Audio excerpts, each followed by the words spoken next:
गरीबी।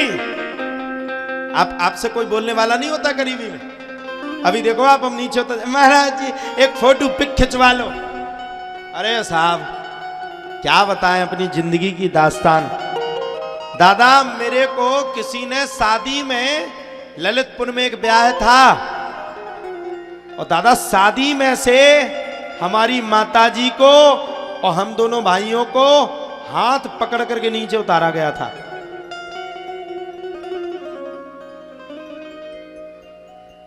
हमारी माताजी ने पूछा, भैया नीचे क्यों उतार रहे हो? तब उन्होंने कहा कि क्वालिटी वाला जूता पहन के नहीं आया आपका लड़का, आप क्वालिटी वाली साड़ी को पहन करके नहीं आए हो, आपकी स्थिति सही नहीं है, गई गुजरी है, आप इस मंच पे चढ़ने लायक नहीं हो, इस मंच लायक आपकी औकात नहीं है। हमारी माँ को पकड़ करके नीचे बैठाला गया था। उस समय की स्थिति हमने देखी थी। हम लोगों ने भी कहा था, भैया हमसे क्या गलती हुई, क्यों नीचे उतार रहे हो? तब वो कहने वाला जो दूल्हा बना था वो कह रहा था कि अगर इसको बैठाला इस मंच पे, अगर ये फोटो खिंचवाने के लिए आया तो मैं इस स्टेज से भाग जाऊंगा। अरे लोगों ने हम लोगों का इस्तेमाल किया। हमारे हाथ से दादा उसी शादी में लोगों ने जूस बंटवाए। हमारी माँ ने विरोध किया, जूस क्यों बंटवा रहे, ये हमारा बालक है, इसे जूस क्यों बंटवा रहे? उन लोगों ने कहा ये पढ़ लिख करके अफसर तो बन नहीं पाएगा, इसके पास इतना पैसा नहीं है, अफसर तो बन नहीं पाएगा, ये जूस बेच करके कम से कम वेटर तो बन जाएगा। हम लोगों को कभी बड़े आदमियों में बैठा करके कोई भोजन नहीं खिलाता था। हमारी माताजी पीछे बैठ करके शादियों में हम लोगों को भोजन खिलाती थी।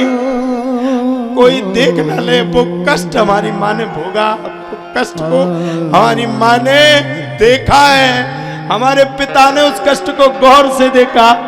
हम लोगों के भी दिल उस समय टूटते थे, रोते थे, हम लोग पूछते थे, अपने आप से लड़ते थे, भगवान आखिरकार हम लोगों की क्या गलती है जो हमें इतना गरीब बनाया गया। हमारी एक बहन थी प्रियंका, वो हम दोनों भाइयों के हाथ को पकड़ करके साइकिल में बैठाती थी, पढ़ाती थी और कहती थी चिंता मत करो भैया, एक दिन आपकी गरीबी दूर हो जाएगी। और आज भगवान ने जैसी हमारी सुनी वैसे भगवान ने सबकी सुने। जिंदगी में कभी किसी के घर में गरीबी ना आवे, कभी किसी के घर में दुर्दशा ना आवे, कभी कोई गरीबी से विमुक्त रहे। इसके लिए हमने गरीब बच्चों के लिए ये स्कूल खुलवाया। इसीलिए दादा मैं दिनों रात मेहनत कर रहा, रात तो दिन नहीं सोता हूं मैं। मेरे मन में विचार है उन बेटियों को कम से कम जीने की उम्मीद मिले, वो खुल करके कह सकें कि कोई हमारा हो ना हो, हमारे संकट मोचन सरकार हम सबके हैं।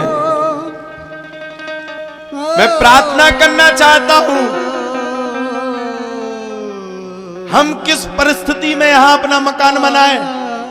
आज भी आप देख लीजिए उस मकान में हमारे खिड़की नहीं लगी है, बैनर ठुके हुए हैं, क्योंकि जब हमने मकान बनाया तब हमारे पिताजी ने ट्रैक्टर बेच दिया, ट्राली बेच दी, पूरा संपूर्ण सामान बेच दिया, तब भी वो मकान बन करके एकत्रित नहीं हो पाया। हमें भी शौक था। धन्य है प्रवीण बजाज पप्पू भैया कटनी वाले, जिन्होंने हम जैसे लोगों की गरीबी को देख करके गाड़ी को दान दिया। जाओ महाराज जी गाड़ी में बैठ करके कथा को करो।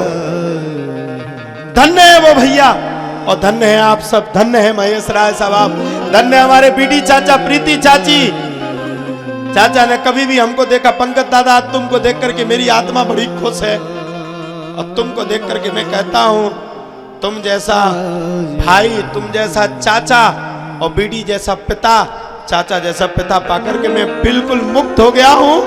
आपकी आत्मा को देख करके मुझे कभी कभी लगता है, जब चाची मुझे अपने पास बैठालती है तो मैं विचार करता हूं ये लोग बड़े आदमी, हम इनसे छोटे हैं, लेकिन ये लोग हमारा सम्मान करते, हमें मान देते।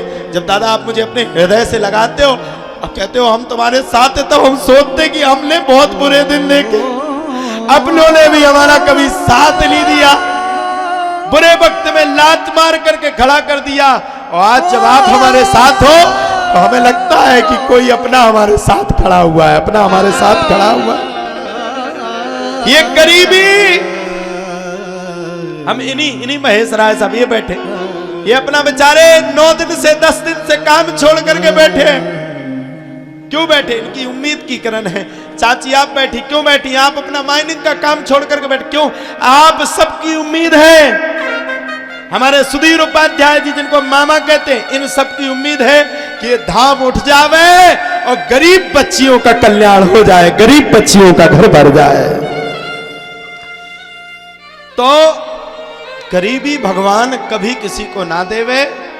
और हम अब भी कहना चाहते हैं, जितनी बहनें हमें सुन पा रही हैं, मैं आपका भाई हूं, मैं घर पे रहूं ना रहूं, उपस्थित हूं ना हूं, आपको जब भी जिस चीज की जरूरत पड़ जाए, जो छोटी छोटी बच्चियां हैं, पेन कापी किताब पढ़ने के लिए, आपको ट्यूशन के लिए फीस आपके माँ बाप ना दे रहे हो, आप मेरे दरवाजे पर मत आना, बस एक कॉल मुझे कर देना, मैं आपके साथ खड़ा हूं। विदेश में भी होऊंगा तो आपकी व्यवस्था खड़ी करके रखूंगा, मेरा वादा।